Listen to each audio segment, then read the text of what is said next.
Sveiki, su jumis laida Ugnies tramdytojai ir aš ugniagesys gelbėtojas Karolis Sakalauskas. Pasižiūrėkite, ką matysite laidoje. Baimė, karštis, panika, pagalbos šauksmai. Kaip pabėgti nuo mirties? Dalios Teišerskytės kova už gyvybę. Liepsnos kėsinosi praryti visą kaimą.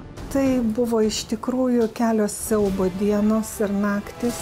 Naudingi patarimai ir didžiausios klaidos gydant nudegusią odą. Jūs pagilinat 1 laipsnių nudegimą, užtepdami žaizdą riebalais. Priešgaisriniai senovės lietuvių ritualai. Dažnai mokomės, kaip reikia elgtis pavojaus atveju. Tačiau visų pirma, mes turėtume pastebėti tą pavojų. Ištrūkti iš liepsnojančio pastato nesugeba tie, kurie nesuspėja, pasiklysta ar apimti streso absoliučiai nesugeba imtis jokių veiksmų. Tai dar kartą įrodo, kad ugnis žioplumo neatleidžia. Posakis daug triukšmo dėl nieko, kalbant apie evakuaciją, visiškai netinka. Netikite? Įsivaizduokite, kad išleidžiate savo vaikus į naktinį klubą ir jie iš ten nebeišeina gyvi, tik dėl to, kad nežinojo, ką daryti kritinėse situacijose.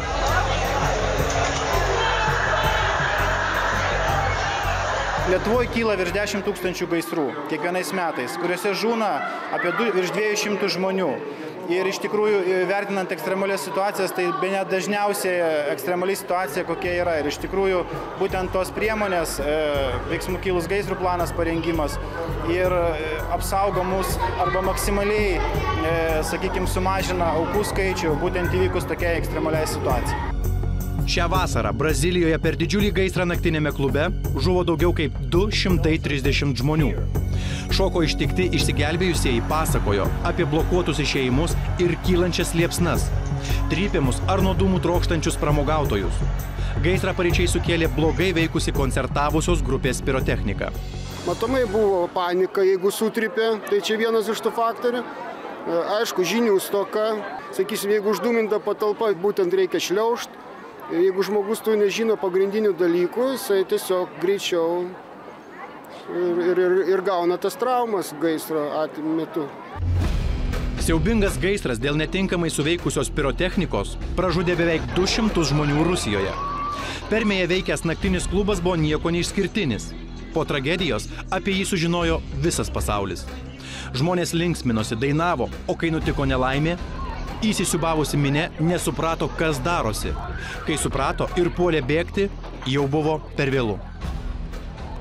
Išėjimai turėtų būti matomi, jie paprastai šviečia žaliai. Jeigu jums apsauga užėjus paklausit, kad ką jūs darytumėt gaisro atveju ir apsauga jums nieko nesako, ignoruoja jūsų klausimą, taip kaip kažkokį tai vaiko ale, tokį, kaip sako, mažvaikiškumas.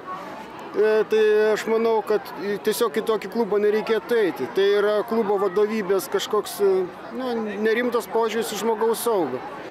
Tokių gaisrų, kai klubuose uždūsta ar būna sutrypiami žmonės, ne vienas ir ne du. Grėsmė tyko visų. Todėl jeigu pastebėjote nelaimę, bet į jūsų pagalbos šauksmą nereaguoja įstaigos apsaugos darbuotojai, o ant sienų nėra nurodyti išėjimo keliai, vis tiek kvieskitės pagalbą, bet stenkitės nesukelti panikos. Yra pirotechnikos gaminių, kurie yra skirti naudoti patalpose, bet yra naudojama tam tikros sąlygos, aukščiai, saugus atstumai, reiškia. Jeigu matoma, kad vyksta toksai, sakysim, betvarkė, tai aš, reiškia, siūlyčiau tiesiog išeiti iš to klubo ir jame dėl kažkokio smalsumo net nedalyvauti tam pasirodymė. Kartojimas mokslų motina. Ir jei netyčia jūsų namuose, darželyje, mokykloje ar darbe niekada nevyko evakuacijos repeticija, būtinai ją surenkite. Ne tik pasiruošite galimam pavojui, bet ir smagiai praleisite laiką. Kas žino, jei naktiniuose klubuose, kur daug šviesos ir garso, daugiau žmonių žinotų, kaip reikia elgtis nelaimės atveju, galbūt pavyktų išvengti tiek daug aukų, kurios nespėja evakuotis. Vaikai dažniausiai pradeda panikuoti, išsigąsta ir yra toks dalykas, kad mažamečiai vaikai dažniausiai slepiasi. Vaikų yra daug, o mokytojų, dėstytojų yra nedaug ir jiems labai sunku sukontroliuoti tą visą evakuaciją ir sužiūrėti, ar visi vaikai yra evakuoti. Na, o jeigu mums atvažiavus į įvykio vietą, mums pasitinka žmogus ir pasako, kad ne visi vaikai pagal sąrašą yra evakuoti, tada mums gelbėjimo darbus apsunkina tai, kad yra didelės patalpos, mes nežinome, kur gali būti tas vaikas, patalpos būna uždūmintos ir paieškas tai labai apsunkina.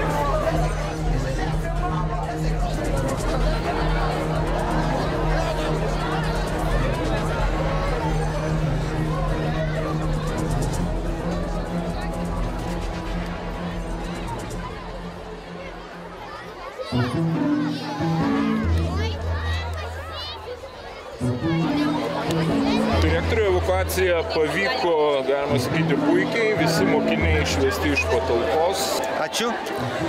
Gerbiamas pareigūnė, ką tik man reportavo, kad visi evakuoti, židinys gaisro savo jėgomis užgesintas. Gerai, tvarkoje, einam pažiūrėti į vietą.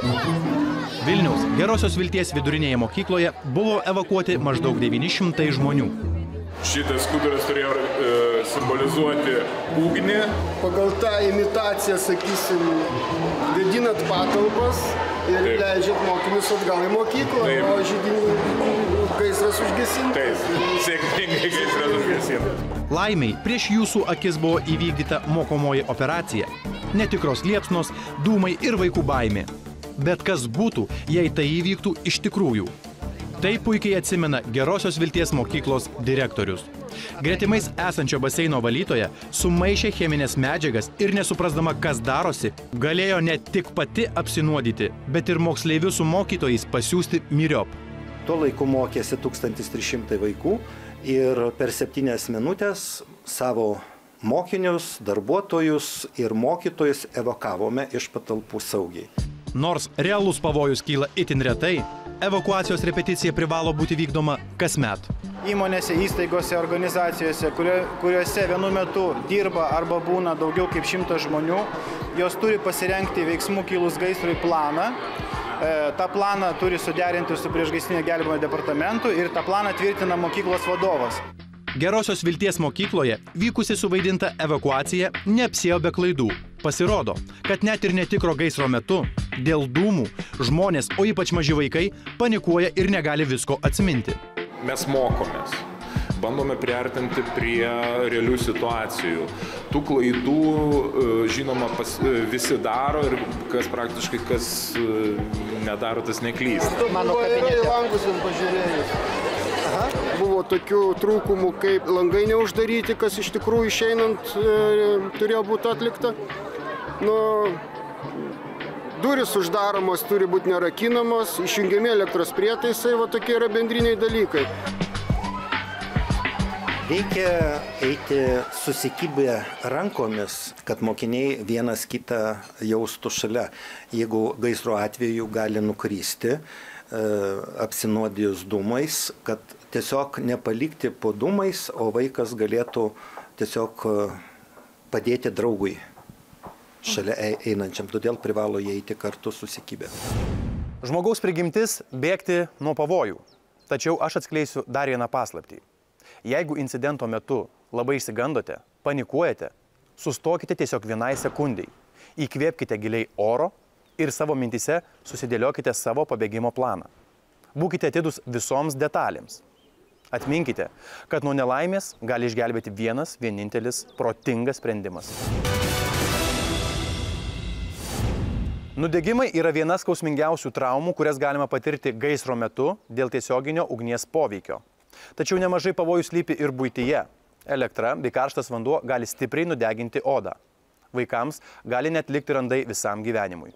Viską gali nulemti vienintelis teisingas elgesys pirmosiomis minutėmis. Todėl jūsų dėmesiui medikų patarimai, kokios klaidos dažniausiai daromos ir kaip reikia elgtis nudegus, kad žaizdos kuo greičiau sugytų. Beveik 1,5 metukų mergaitė iš Anykščių rajono ligoninėje atsidūrė dėl vieno dažniausiai tarp vaikų pasitaikančio nudegimo. Atsitiko nelaimė namuose paprasčiausiai.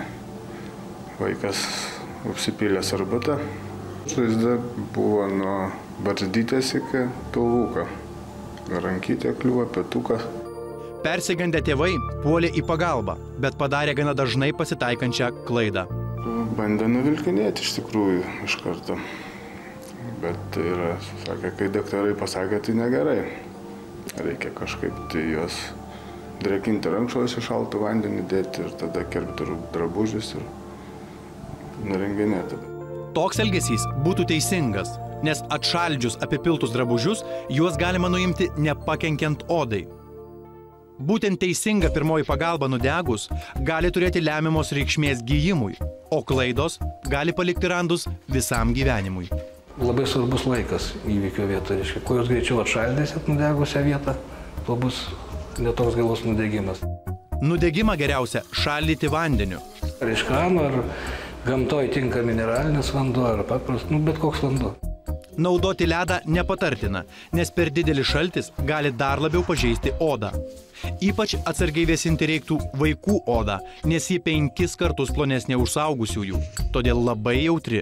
Jeigu turime kūdikį iki metų amžiaus, tai šaldom nedaugiau 5 minutės, kad išvengtume vaiko atšalimo bendro nuo šaltų skysčių, o vyresnius vaikus reikėtų šaldyti nudegusią vietą apie 10-15 minučių. Čia pirma pagalba, jeigu įmanoma duoti nuskausminančių, nes skausminga labai trauma. Ir geriausių variantų reikėtų vežti pas medikus. Jei nudegimas stiprus, gali iššokti pūslės. Namuose galima, jeigu yra pūslė, tai principas reikėtų tą skystį kuo greičiau išleisti. Tai yra pradurti skylutę šalia sveikos odos ir evakuoti tą skystį, kad nebūtų spaudimo į gilesnius audinius. Pati didžiausia klaida, kurią daro žmonės, tepa nudegimus riebalais. Negalima jokiais būdais riebiais dalykais, tai yra aliejumi tepti riebalais ar sviestu nudegusios vietos. Nes tai galite labiau dar pakenkti nudegimą patyrusiam žmogų, nes jūs pagilinat 1 laipsnių nudegimą, užtepdami žaizdą riebalais. Dar blogiau, jei žmonės pradeda tepti žaizdą bet kuo, kas pakliuvo po ranka. Svogūnų ir druska pabarsto, ir dantų pastą patepa, ir fantazija neribota kartais būna, bet pamiršta tokius dalykus, kad jeigu karšta, reikia atšaldyti. Tai yra pagrindinis principas. Nors mažosios vilties nudegimai iki vestuvių tikrai sugys, bet tėvai jau žino, ką reikėtų turėti namų vaistinėlėje tokiais atvejais. Bent jau tvarščius, tepaliukus, už kažkokių tai nudegimų. Vis dėlto, pats svarbiausias pagalbininkas teikiant pirmąją pagalbą nudegus yra šaltas vanduo. Nudegimas nėra sumušimo žaizda, todėl jokių būdų negalima jos tepti jokiais riebalais. Nu, o dabar pasižiūrėkite, ką matysite po reklamos. Netrukus susitiksime. Dalios Teišerskytės kova už gyvybę. Liepsnos kėsinosi praryti visą kaimą. Tai buvo iš tikrųjų kelios siaubo dienos ir naktis. Priešgaisriniai senovės lietuvių ritualai.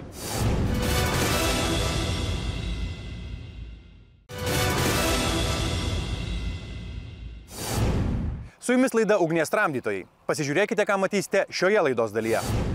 Dalios Teišerskytės kova už gyvybę.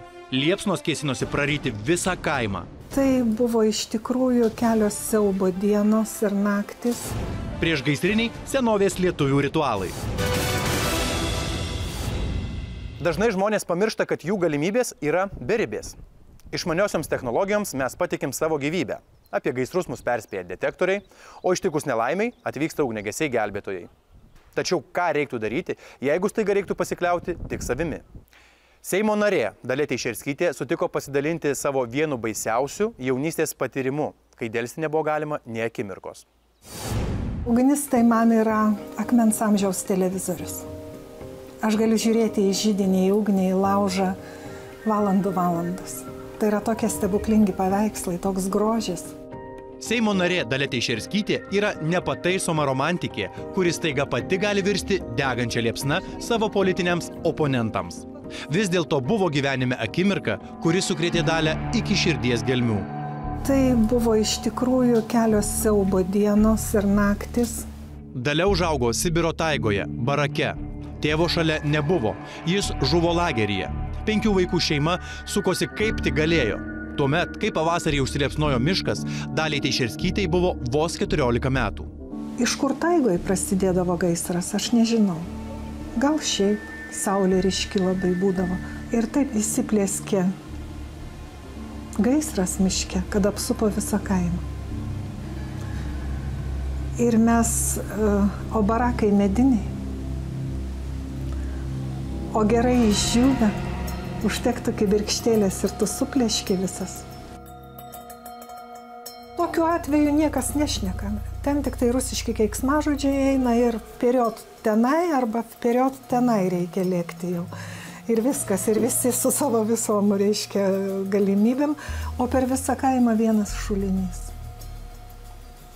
Vienas vandens šaltinis tik tai. Kaimas buvo giliame siaube. Nors miškas degdavo kiekvieną pavasarį, bet tokio gaisro kaimo gyventojai nebuvo matę. Tai buvo puikiai paspęsti gamtos spąstai. Praėjus visam gyvenimui, aš apie tai galvoju kaip apie didelį padovanotą gyvenimo stebuklą, tą reginį ir tą jausmą. Kada tu esi praktiškai ant bedugnės krašto, tu nežinai, kada ateis tavo eilė, kada užsidegs tavo padalkos, banaliai kalbant. Bet ta kaimo žmonių vienybė, tie visi paleisti į darbą traktoriukai, tie žmonės tokiu ratu apjuose kaimą, kur arties ugnis, ten visi bėga gelbėti. Rausėm griovius, naikino medžius, krūmus, kad tik ugnis neateitų iki kaimo. Tai visas kaimas, kas su kibiriuku, kas kastuviuku, kas šiaip kokia nors ten pasiėmęs antklodę. Stovėjom ir budėjom 3 paras, bijodami, kad nesudegtume. Tai šitą siaubą mačiau ir patyriau. Po 3 parų kovos buvo aiškus nugalėtojai. Tas kaimo gelbėjimas ir gyvybių gelbėjimas buvo tik tai susitelkimo, juodo kruopštaus darbo ir vienybės, ką labai sunku atrasti dabar. Ir turbūt mes lietuviai tokie jau esam, kad susivienijam tik tai, kada jau mums į akis mirtis pažiūri.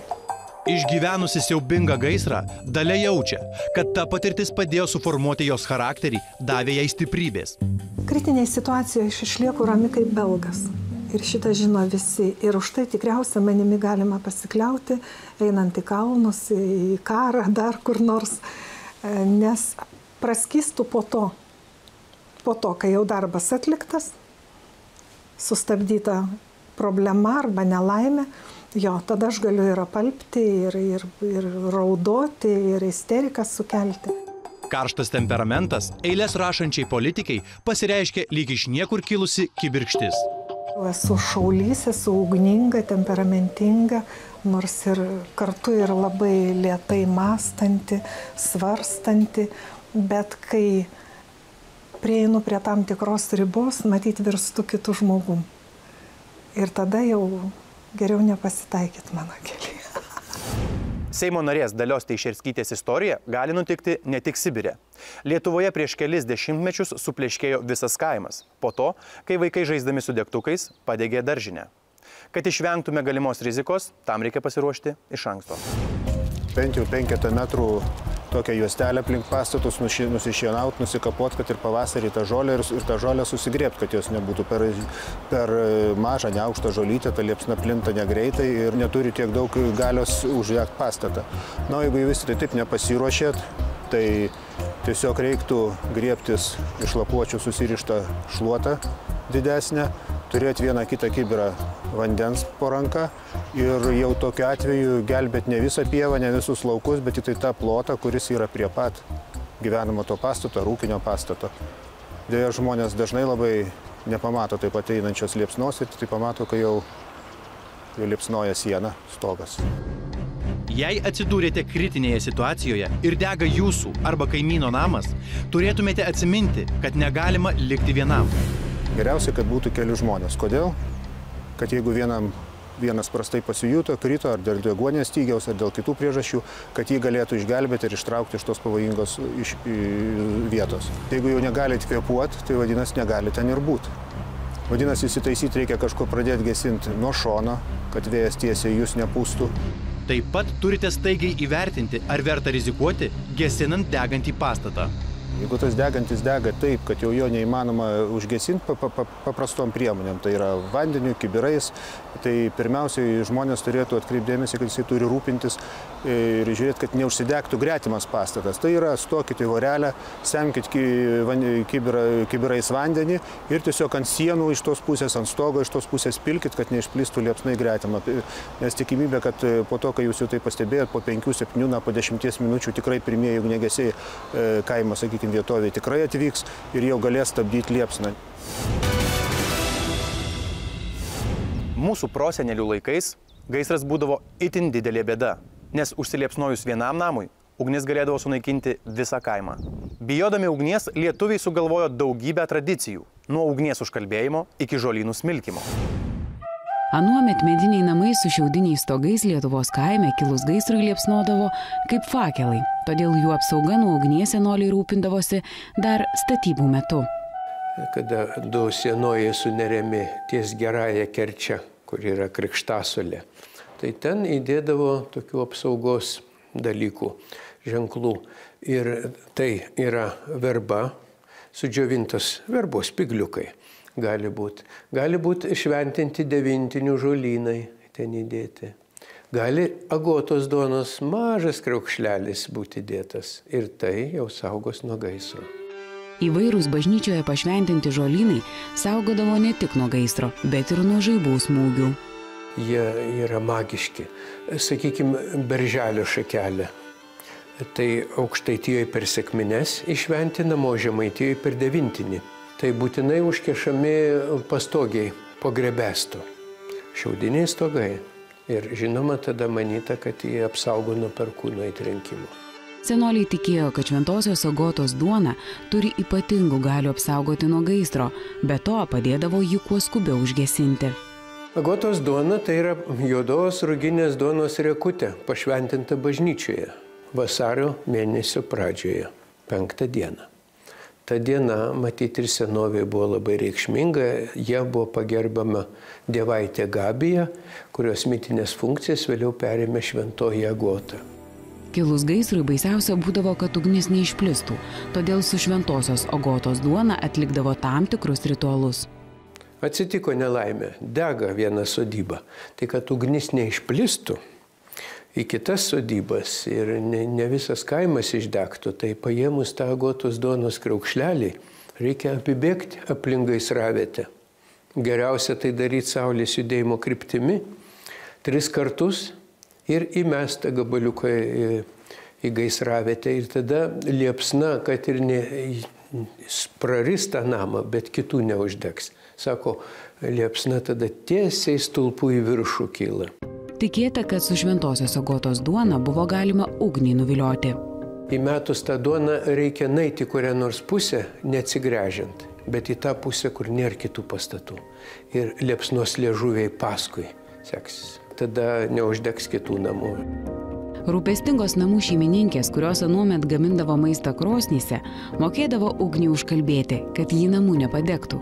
Vakare, baigdavusios ruošą, žarstydamos ją pelenai sakydavo: Gabija, gabijolėlė, Agota, agotėlė, užkaupta gulėk, po pelenai žiūrėk, po namelius nevaikščiok ir nuo viso pikto mus saugok.